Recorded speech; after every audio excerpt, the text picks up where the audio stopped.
Hi കൂട്ടരെ, നമുക്ക് 4 മണി വിശേഷങ്ങളിലേക്ക് എല്ലാവർക്കും സ്വാഗതം. നമ്മളുണ്ടാക്കാൻ പോകുന്നത് വാഴപ്പിണ്ടി തോരൻ. നമ്മുടെ നാട്ടിൽ സുലഭമായി ലഭിക്കുന്ന വാഴ, അതിനകത്തുള്ളൊരു പിണ്ടി, നേർമയായിട്ടുള്ള പിണ്ടിയും വെച്ചിട്ട് നമുക്കിങ്ങനെ ഒരു നാട്ടിൽ നല്ല കറിയാണ്. അതെങ്ങനെ ഉണ്ടാക്കുന്നത് നോക്കാം. അത് നല്ലപോലെ വാഴയുടെ പിണ്ടി കൊത്തി അരിഞ്ഞെടുക്കുക.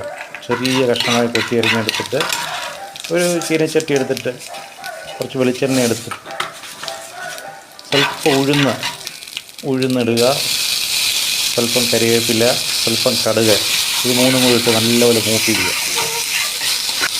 നല്ലപോലെ മൂപ്പിച്ച് കഴിയുമ്പോൾ അതിനകത്തോട്ട് ആ കടുക് പൊട്ടിക്കഴിഞ്ഞാൽ ലെവൽ വരുമ്പോഴത്തേക്ക് ഈ വാഴക്കൂമ്പ് ഇട്ട് കുറച്ച് ഉപ്പും കൂടി ഇട്ട് ഇളക്കുക.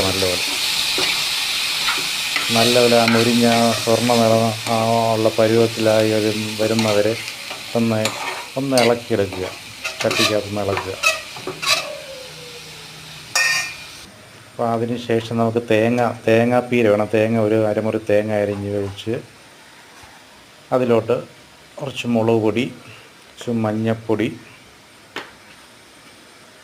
കുറച്ച് വെളുത്തുള്ളി അരിഞ്ഞത് ഉൾപ്പെടെ മിക്സ് ചെയ്യുക.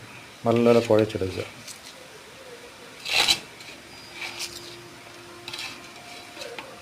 നല്ലപോലെ കുഴച്ചത് എല്ലായിടത്തും യോജിക്കത്തക്കണം കുഴച്ച് ഇത് അതിലോട്ട് ചേർക്കുക. അടുപ്പിലിരിക്കുന്ന വാഴപ്പിണ്ടി അരിഞ്ഞു വെച്ചിരിക്കുന്ന മിക്സിലോട്ട് ഈ തേങ്ങാപ്പീര ചേർത്ത് നല്ലപോലെ ഇളക്കുക. കുറച്ച് വെള്ളം കൂടെ അങ്ങോട്ട് ഒഴിക്കുക.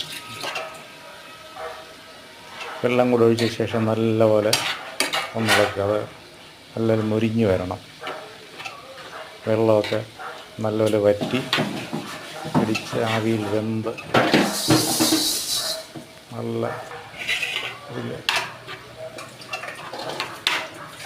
ചോറിൻ്റെ കൂടെയൊക്കെ കഴിക്കാനൊക്കെ പറ്റിയ നല്ല സാധനമാണ് വാഴപ്പിണ്ടി തോരൻ. ഇഷ്ടമായ കമൻറ്റ് ചെയ്യണം, സബ്സ്ക്രൈബ് ചെയ്യണം.